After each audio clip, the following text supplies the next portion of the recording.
Breaking news, the Supreme Court in a stunning decision announcing they will take up former President Trump's immunity defense in his federal election interference case. The decision adding a new hurdle to his legal battle, putting the case on hold for months. The High Court set to consider if a former president is immune from being prosecuted for acts performed while in office. We're breaking down the potential repercussions. Also tonight, a massive wildfire in Texas is burning out of control.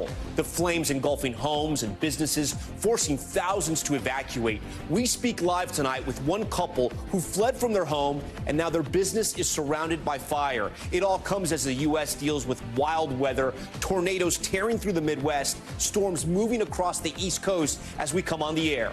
Fertility fight. Alabama's Supreme Court ruling on in vitro fertilization, leaving many in limbo. The court claiming embryos are children, and now doctors and patients are confused on what they can and can't do. One woman takes us through her personal journey as she navigates uncharted waters in the hopes of having a child. Crisis in Gaza growing dire.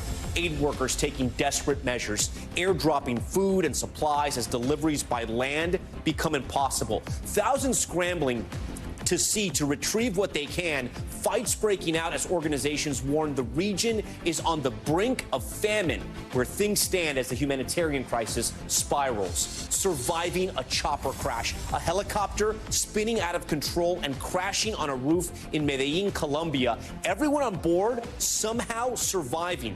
We hear from a couple who captured the entire thing on their cell phones as the chopper went down in real time. Plus, classroom sword fight, a startling situation as a teacher brings in real swords and directs students to battle it out. One student now suing the teacher and the school after she suffered a massive cut. How could this have happened?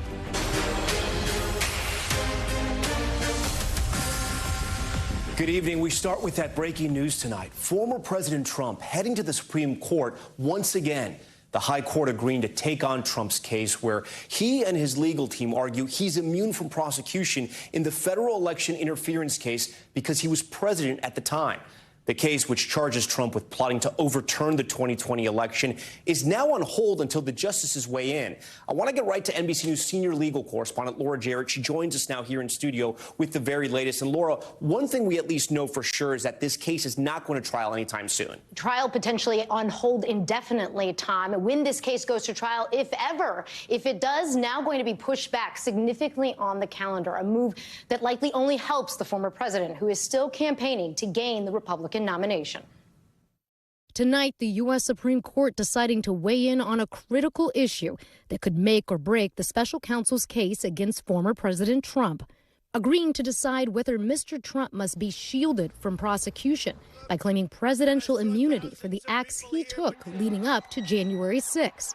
Those acts the basis for the criminal election interference case he's now facing in federal court.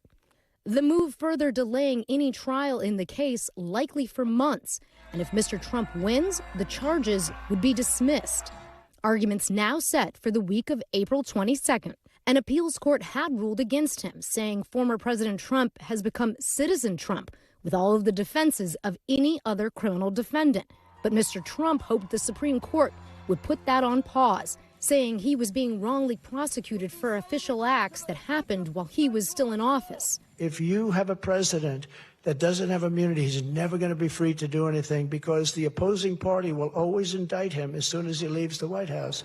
The High Court already set to decide another legal battle for the Republican frontrunner, hearing arguments last month over Colorado's move to ban him from the ballot. The justices sounding skeptical of Colorado's ability to disqualify him there, with a ruling expected any time.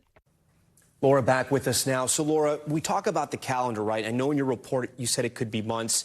Trump could wrap up this nomination at the end of March. We know the Republican National Convention is in July and the election in November. When could this case go to trial if it does? So the justices have already delayed this even more by saying they're not even going to hear it until late April. That means they might not even issue a decision until late June. So you can understand why the special counsel was pressing them back in December to take it up right away. And you wonder, why didn't they take it up then? then, if they were going to take it up now, clearly it's an issue that they think is of next legal significance that they need to weigh in, as he has argued his immunity, not only in this case, Tom, but in other cases as well. And so it's clearly something significant enough that they felt the need to put their own stamp on it. Even if they decide early April, how quickly, if it does go to trial, how quickly could it even go to trial? Would it still take months? It would still take months because he gets the benefit of the case essentially being on pause since early December now. So that's what, 3 months? He would get that tacked on to whatever they decided. Even if it happened again in late April, we wouldn't see it until summer. I also know you have some new reporting on the civil fraud trial here in New York. There's been some major developments. Yes. In that case, of course, Mr. Trump is trying to appeal that massive judgment for more than $450 million. Right.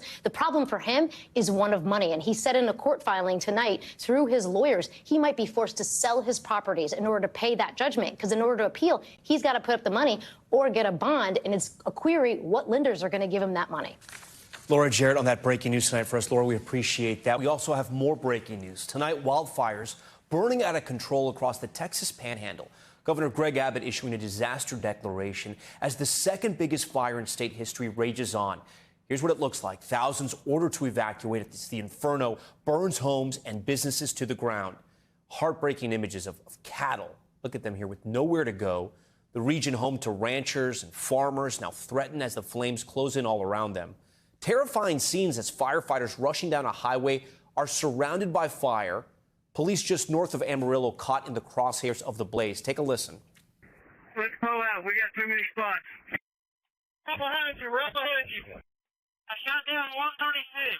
Shut it down. Head back. We're just going to have to regroup. We can't stop it. Head back. We're just going to have to regroup. This is where many of the fires are currently burning out of control, most of them raging in the northwest part of the Lone Star State. This is the Panhandle. And this is what it looks like on the ground in some parts. Devastating images of widespread destruction as neighborhoods are left unrecognizable. Ahead, we speak to a couple whose business is threatened by the blaze. They say they have no idea if their own home is still standing. The fire rages as the country deals with more wild weather, strong tornadoes ripping through the Midwest overnight.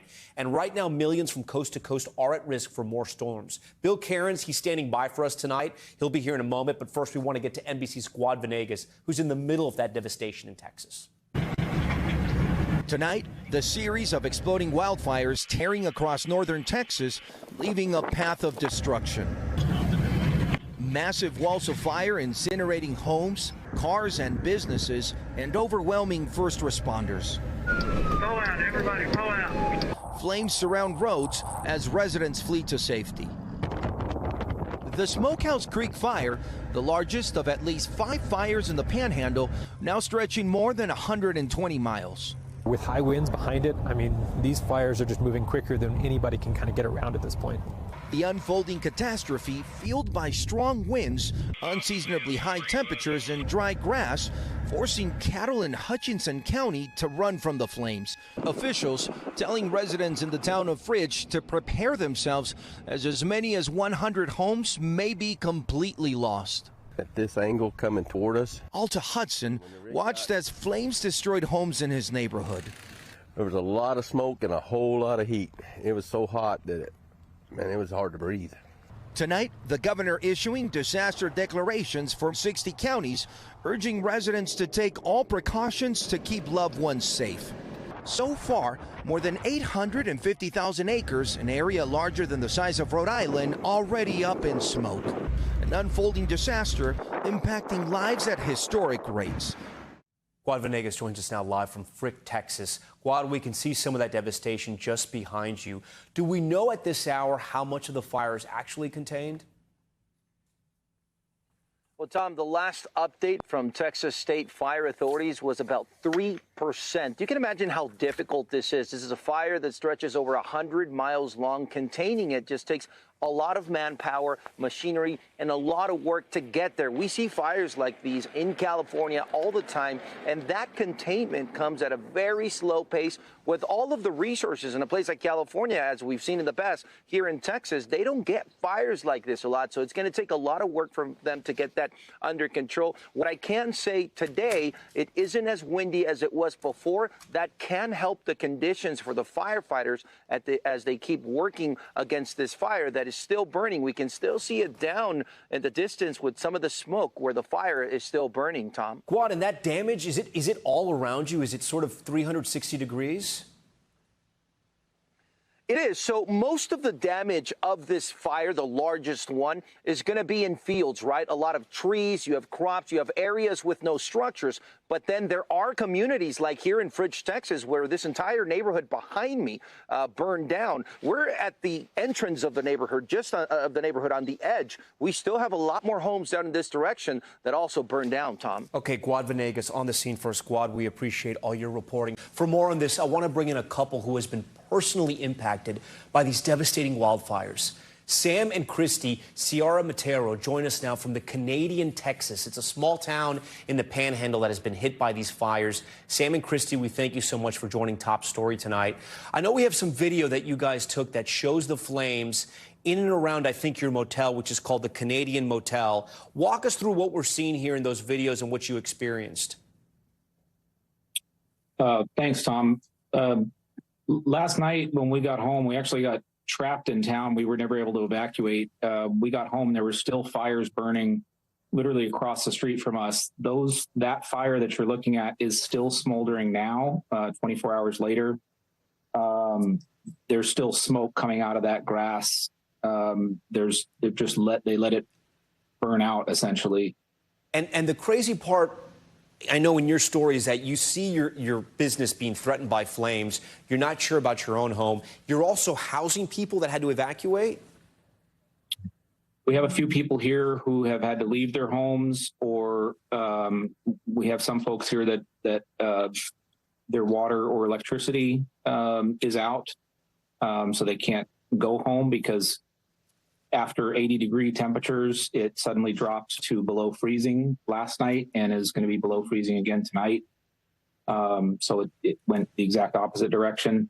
So people can't go home without water and electricity in those kind of conditions. Christy, have you ever experienced anything like this? Oh, no. I'm from Colorado. We don't really have anything natural disasters there. So I was absolutely terrified. It was hard to breathe. The smoke was just thick.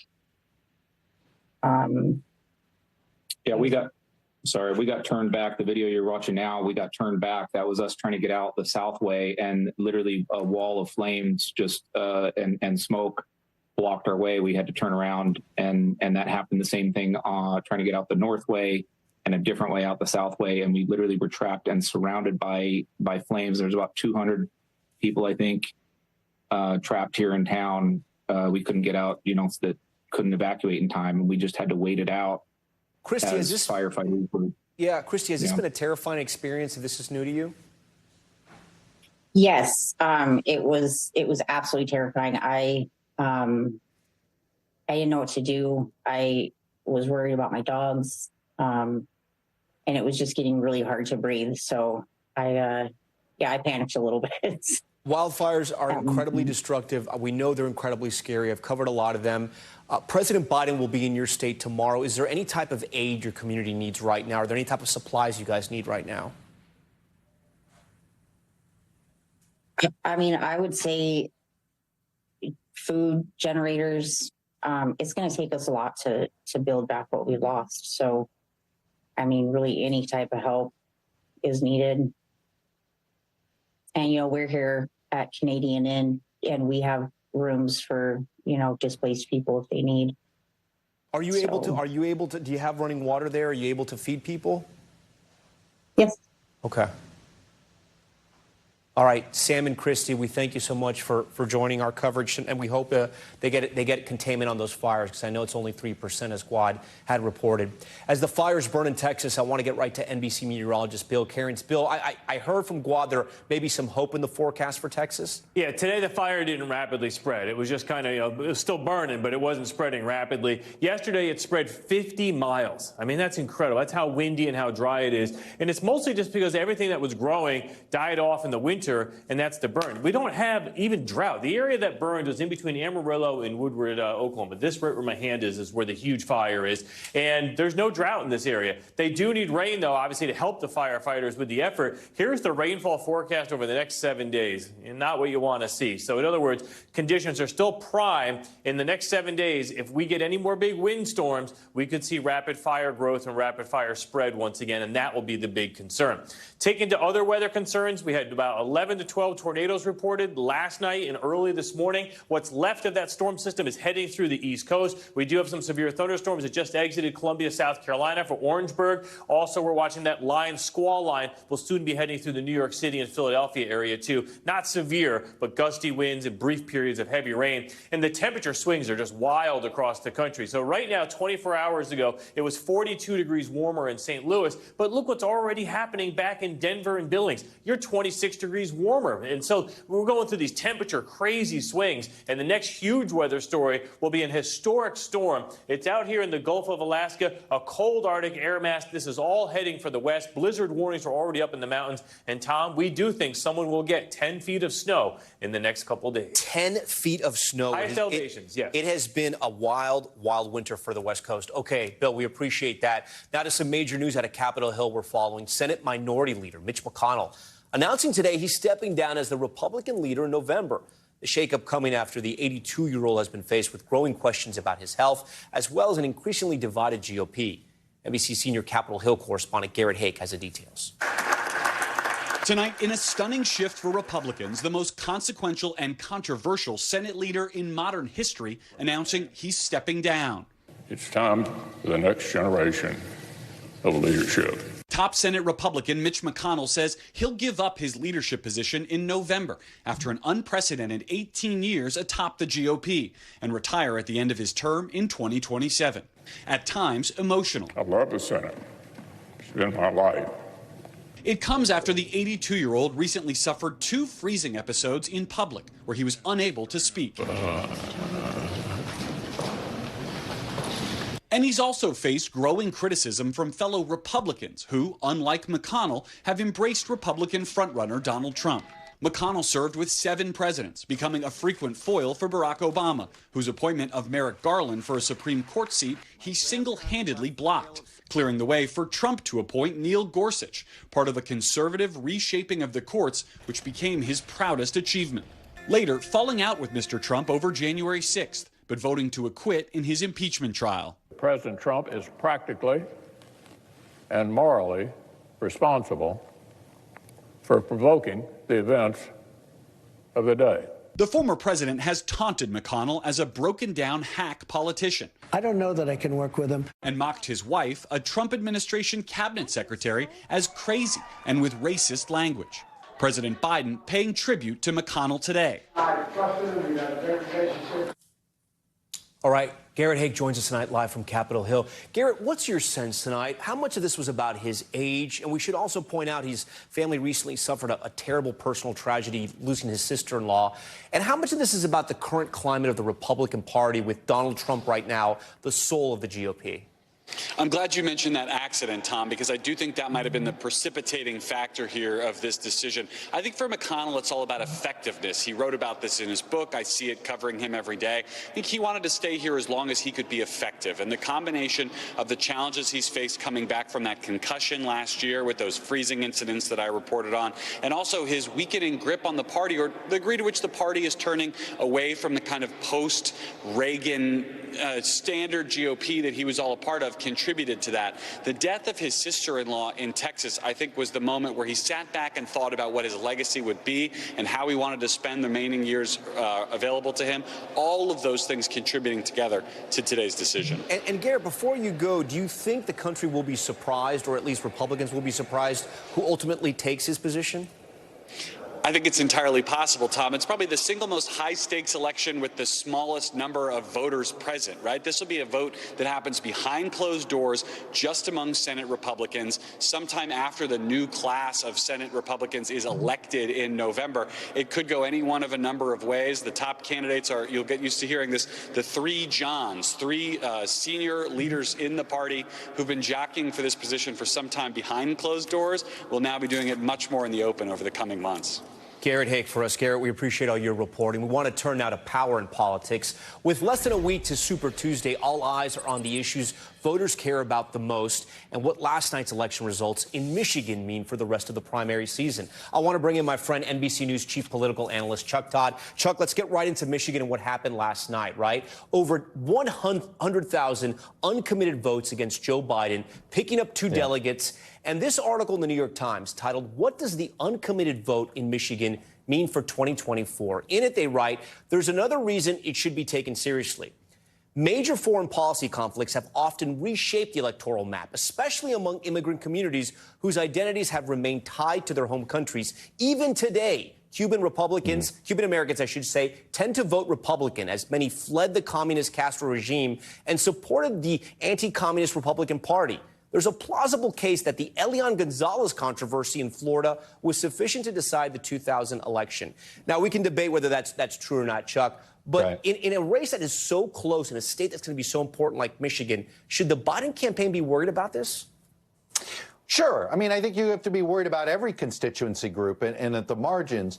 But I think, I think there were some folks that feared this would be a bigger issue, that thought, when you think about the amount of support that the protest side was getting from people like Bernie Sanders, Beto O'Rourke, those are two of the primary opponents. Even Bernie Sanders' political arm, or a group he founded. Yeah, but Chuck, they also had about $200,000. Yeah, they had $200,000 and they put it together in a few weeks. Yeah, and they had an entire media, a couple of media organizations that were certainly giving them free rein.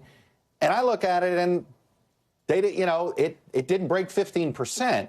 So I think they contained their issue. I think what we found out in Michigan is that this is obviously a hugely important issue to Palestinian Americans and many Arab Americans in this community in Michigan. But I don't think the question was always, is this going to be something that's greater than that? I think what we learned last night is no, it is not greater than that. Now, does it matter? Of course it matters. When you're decided, to take the Elian Gonzalez, I've always shared that when you're 537 votes is what Florida was decided on. So guess what? Everything mattered. And if you're talking 10,000 votes, then yes, this is going to matter, which has been the point that the Palestinian Americans in Michigan were making. It's like, hey, we may not be in huge numbers, right? 13% to me isn't a huge statement, but it's a huge statement if it is a margin of 10,000 votes. On the Republican side, let's take a look at that. Trump did win big, which was expected, but despite his win, right, Nikki Haley got almost 300,000 votes. We'll put this up for our viewers here. He lost Michigan to Biden in 2020 by 150,000 votes, as we know, and only won in 2016 by even less votes than that, right? What kind of warning is this, though, for Republicans? I actually think Nikki Haley got harmed a little bit by the Michigan Democratic Party's efforts to get more Democrats to support Joe Biden, right? Because you could have gone to either side. I think that's why she underperformed her New Hampshire number, because in theory, Michigan was the same, very fertile ground, the rules of who could vote in which primary, either side. Anyway, just an aside there, very quick, Tom. But look, I think they've got to be concerned. And I think right now, Nikki Haley, through Super Tuesday, is providing a blueprint to the Biden campaign on who are the voters you should target in the general election. Because once you make one anti-Trump vote, it becomes a lot easier to vote against him a second time. This leads to my next question, right? You wrote an article for NBCNews.com. It's up on our website right now about how the third-party window may have closed. Tell me if I'm crazy here, but if I'm Nikki Haley, right, and I can raise money, and maybe I can tap back into that Coke money, maybe, right? People keep telling me they aren't happy with Trump or Biden. Why wouldn't she pursue the presidency as a third-party candidate? I mean, she could possibly have a chance. She's a minority. She's a woman. She seems to I know she has very strong Republican views, but some people also see her as a sort of moderate on other issues. I mean, if she could raise the money, why wouldn't she run? Well, because I think it really is a long shot. She'd have to change a lot of positions because, frankly, to actually put together a campaign that's viable, she's got to figure out how to win 35 to 40% of the overall vote, right? She has to change too many positions to do that. I think she's making another bet, Tom, which says it's the same bet Ted Cruz made 8 years ago, and he obviously lost it because he didn't think Trump was going to win. But the bet I think she's making is, hey, I think this should be the direction of the Republican Party. He thinks it should be that direction. Okay, we've chosen that direction. And if he loses, then she can say, I'm the leader now of this. In fact, with Mitch McConnell's, I mean, in many ways, Nikki Haley now is the leader of the sort of old guard of the Republican Party. wing. Right. Okay. Yeah. Well, yeah, no, it's an interesting point. And a lot of times, as we've said before here, the person who comes in second place eventually does become the nominee on the GOP side. I want to talk about immigration. We have the former president and the current president heading over to Texas to the border. We have these Gallup numbers as well that show immigration as the top issue. And a new Monmouth poll asked Republicans and Democrats about immigration and how big of a concern it is. 91% of Republicans polled say it is a very serious problem. 41% of Democrats also think it's a serious problem. I know they're both going to be there on the border. Is there enough time for President Joe Biden to win back this argument? And could immigration be the key issue of the 2024 election? Look, I think, as we saw last week with the IVF decision in Alabama, I don't know how anything trumps abortion come the fall, at least with actual swing votes. Chuck, let me ask you about that, though.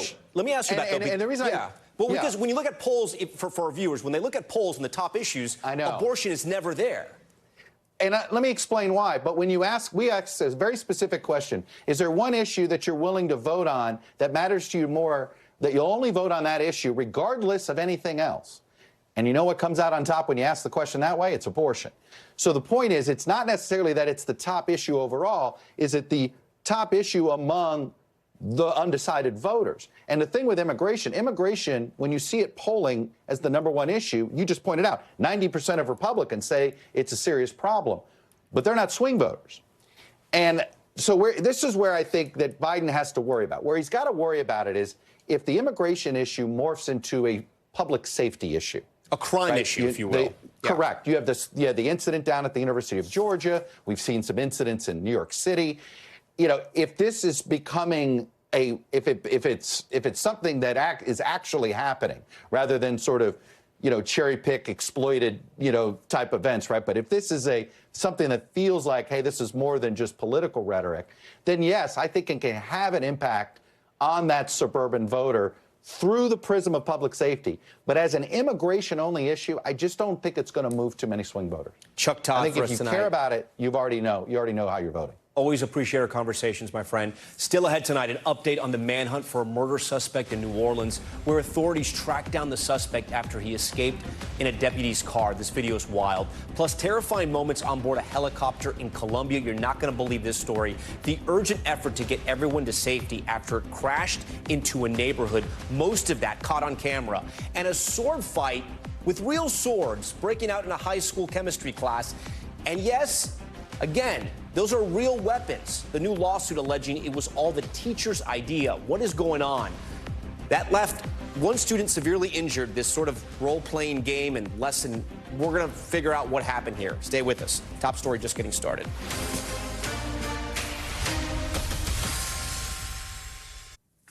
We're back with an incredible rescue story out of Medellin, Colombia. A helicopter crashing in the middle of a neighborhood moments after takeoff.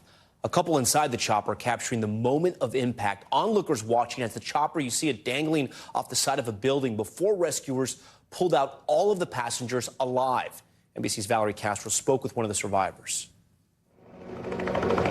It's shocking video showing the heart-stopping moment. A helicopter spirals out of control and crashes seconds after taking off from a building's rooftop in the heart of Medellin, Colombia.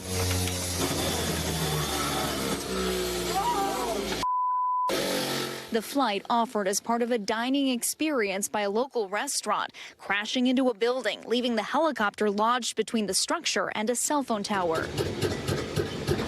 On board, 5 passengers and the pilot, all of them surviving. First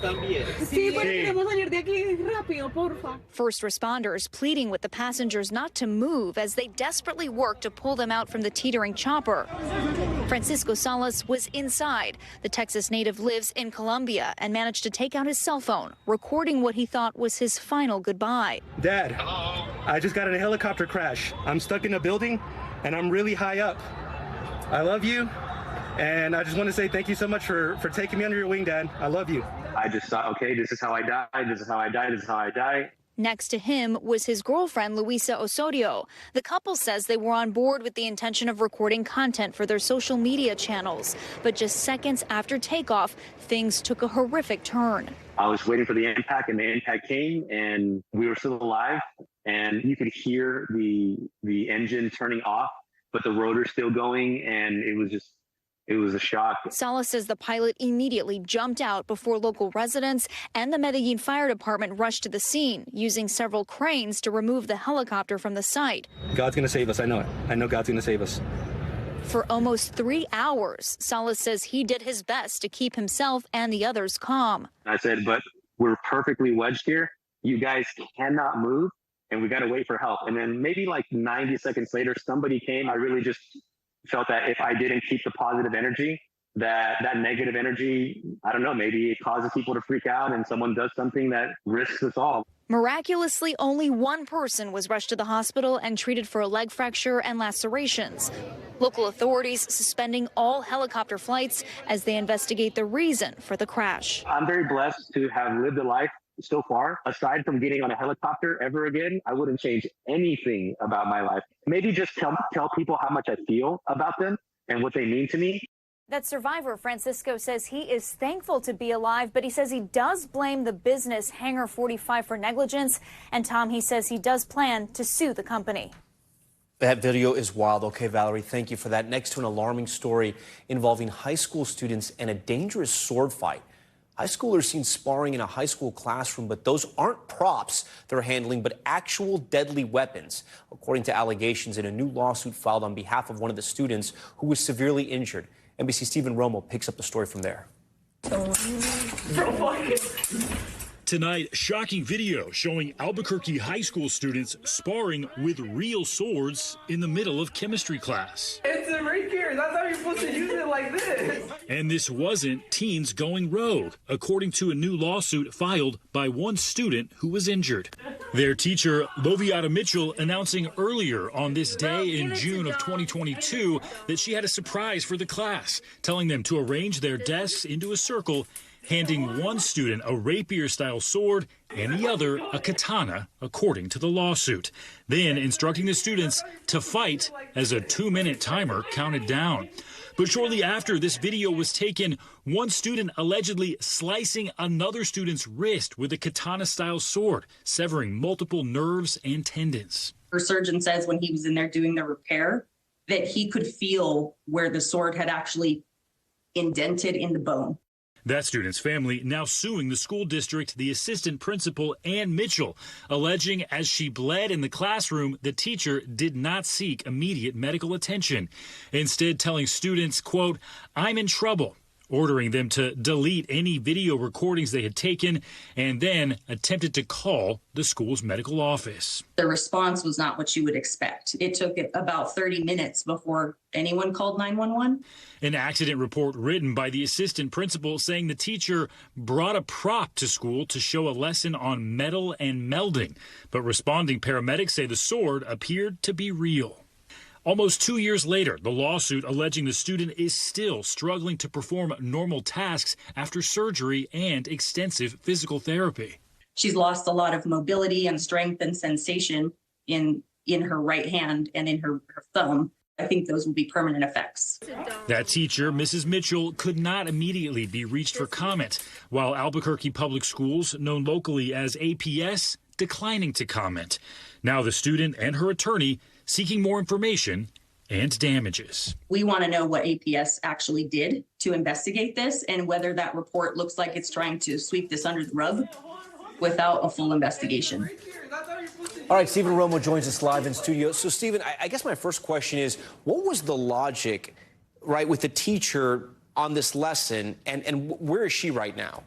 Yeah, I've seen no evidence that logic was actually used in this whatsoever. But where she is, that question we can't answer. About 2 months after this, she was fired from the school district. We do know that much, but the school district not saying why she was actually let go. That, of course, adding to the confusion for these parents who still want to know how this was able to happen in that school in the first place. All right, Stephen, we appreciate that. When we come back, fertility fight. We introduce you to one woman in Alabama who's now trying to move her frozen embryos after a court ruling caused many fertility clinics in that state to pause IVF treatments. The struggle she's now facing to get her embryos into her possession.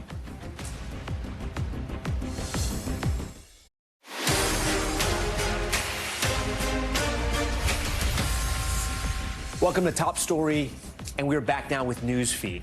We begin with the botched execution of one of the country's longest-serving death row inmates. Convicted serial killer Thomas Eugene Fritch was set to die by lethal injection, but it was called off after officials say medical workers could not find an IV connection after 8 tries. Fritch, who was convicted of at least 5 murders in 3 states, has been in prison for nearly 50 years. Multiple appeals have delayed his execution. The state now figuring out next steps as his death warrant has expired. All right. An update tonight. A murder suspect who escaped custody in New Orleans has been found. New surveillance video shows 51-year-old Leon Ruffin. His attack on a deputy during a medical transport on Sunday and eventually driving off with the deputy's vehicle. Authorities say he was found at a hotel nearby. Ruffin, who was already arrested for second-degree murder charges, is now facing battery, aggravated escape, and vehicle theft charges. Comedian Rich Lewis has died at the age of 76. According to his publicist, the beloved stand-up comedian and star of Curb Your Enthusiasm died after suffering a heart attack at his L.A. home. The actor revealed in April that he was living with Parkinson's. His wife thanked everyone for their love, friendship, and support. Okay, we turn now to Alabama and the anxiety and uncertainty many families in the state are facing after a court ruling put in vitro fertilization in the state on pause at some clinics. Many women now unsure how or when they can start their families. NBC's Ellison Barber spoke to one Alabama woman who has been documenting her journey. Thank you, Mr. Chairman. Thank you, committee. Inside of Alabama State House today, a race to protect providers of in vitro fertilization after Alabama Supreme Court decided frozen embryos can be considered children, opening up providers to possible legal liabilities. We have had to cancel embryo transfers for patients who are longing and praying for a child. Outside, over 200 supporters of IVF gathered to express their frustration with the court's ruling and the uncertainty and chaos that's followed. For most of them, it is deeply personal. According to Pew Research Center, 42% of adults, 4 in 10, have used fertility treatments or personally know someone who has. Alabamians like Caroline Veazey are suddenly spending most of their time trying to manage growing anxiety. Panic is an understatement. For the last week, she's recorded video diaries to document the unexpected journey. I said to myself, I've got to get my embryos out of Alabama. She knew it would be a costly process and needed help to act quickly. So she set up a GoFundMe and started researching her options. I found a facility, a storage facility in Connecticut. But now we're on pause because my clinic doesn't have paperwork for me to sign yet. Then things got even more complicated. I just got an email from Reprotech saying they were sorry, but they have now paused shipping in and out of Alabama. Today was the first day that I let myself cry, and I don't know what's going to happen in the days ahead. If your embryos have to stay in the state of Alabama, how do you think that plays out? If my embryos get stuck because of an Alabama Supreme Court decision, I don't know what is going to happen to me emotionally and mentally. I have dreamed of being a mom for a really long time. On Monday, Caroline got word from the transport company that they could proceed with moving her embryos out of state. But right now, she's still waiting on paperwork to be finalized with the clinic where her embryos are currently stored. We reached out to the clinic, and a representative said, quote, "We are allowing patients to transfer their embryos to facilities within the state and out of state. But there are policies and procedures we must follow. Therefore, the process is not immediate." He may be concerned that if something happens in the transfer of the embryos from one place to another, that the facility could be liable. The Alabama Attorney General said on Friday he has no intention of prosecuting IVF families or providers, but operations at 3 IVF clinics in the state are still on pause. Why is it still worth it to you to have a family, to be a mom? It's what I've always wanted. It makes me teary thinking about it possibly not being an option. Caroline is getting married in the fall. She still looks forward to the day someone calls her and her fiancé moms. But she says it won't be in Alabama. Do you no longer feel like it is safe for your embryos to stay in the state regardless of how this may progress or change at different court levels? No, they will not stay in Alabama under any circumstance. Ellison Barber, NBC News. We thank Ellison for that. Coming up, the desperation in Gaza. Thousands waiting on the beach for airdrop food, people fighting each other and wading into the water to get their hands on anything to eat. The promise today by the U.S. to try and get more aid into the Gaza Strip. Stay with us. We are back now with the crisis intensifying in Gaza. Thousands of displaced residents desperate for basic supplies. Gazans wading into the sea, pulling airdrop supplies from the water as pressure grows to allow more aid into the war-torn region. Megan Fitzgerald reports. Tonight, desperation growing in Gaza as the enclave teeters on the brink of famine. New video shows fights breaking out and people beaten as thousands of Gazans tried to get their hands on food that was strapped to parachutes and dropped by the Jordanian army. Some using rafts to gather what landed into the water, others swimming out to grab what they can. On land, people walking miles through the bombed-out buildings and rubble, scouring for food and waiting hours for anything they can find. This man says, "I don't know what we're going to eat." This mother trying to feed a family of 8, but can't find bread for her children. The situation so dire, parents are being forced to feed their children animal feed if they're even able to find it. This is what it's like in Gaza for millions of people clinging to life. Cages for animals turned into beds for children. This little boy says, "We sleep in the chicken cages. At night, the smell is nasty." The northern part of the Strip almost completely strangled from aid. And as so many fear the looming Israeli ground invasion in Rafah, some went north to escape, only to return back because there's no food. We are dying, he says, not only because of the war, but because of the situation. Humanitarian aid agencies have been pleading for hundreds of aid trucks lined up on the Egyptian side of the border to cross in. Taking to Twitter, UNRWA's Commissioner General said humanitarian aid fell by 50% from January to February, adding aid was supposed to increase, not decrease. The U.S. State Department today saying they are working to get more aid into Gaza, independent of a hostage deal. We are also working on opening additional crossings to get humanitarian assistance in addition to Rafah and Kerem Shalom, and hopefully in a way that would alleviate some of the distribution issues that we've faced. But many in Gaza are left wondering when that help will arrive, hoping it comes soon before it's too late. Tom, Human Rights Watch says that Israel failed to comply with the International Court of Justice's order, which ordered Israel to provide urgently more aid to Gaza and to submit a report showing how they adhered to the court's orders. That deadline was Monday. Now, NBC News has reached out to the Israeli government asking for a comment on whether or not they submitted that report. And Tom, we have not heard back yet. Okay, Megan Fitzgerald, we appreciate your reporting. We're also following another headline from the war between Israel and Hamas in Top Stories Global Watch. In a televised speech today, the leader of Hamas called on Palestinians to march to the Al-Aqsa Mosque in Jerusalem and flood the area at the start of Ramadan next month. It comes after Israel announced it would limit how many people could congregate near the holy site. The U.S. has urged Israel to allow worshippers access to the mosque during Ramadan. Ghana's parliament has passed a sweeping anti-LGBTQ bill. The bill makes identifying as LGBTQ plus illegal, punishable with up to 5 years in prison. Anyone found forming or funding LGBTQ plus advocacy groups could also face prison time. The bill has now been sent to Ghana's president, who is expected to sign it into law. And Pope Francis taken to the hospital as he battles the flu.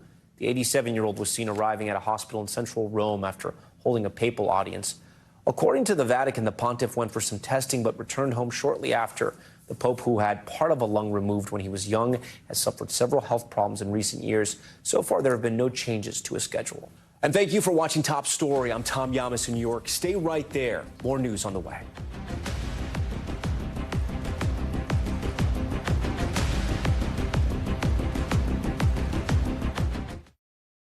Thanks for watching. Stay updated about breaking news and top stories on the NBC News app or follow us on social media.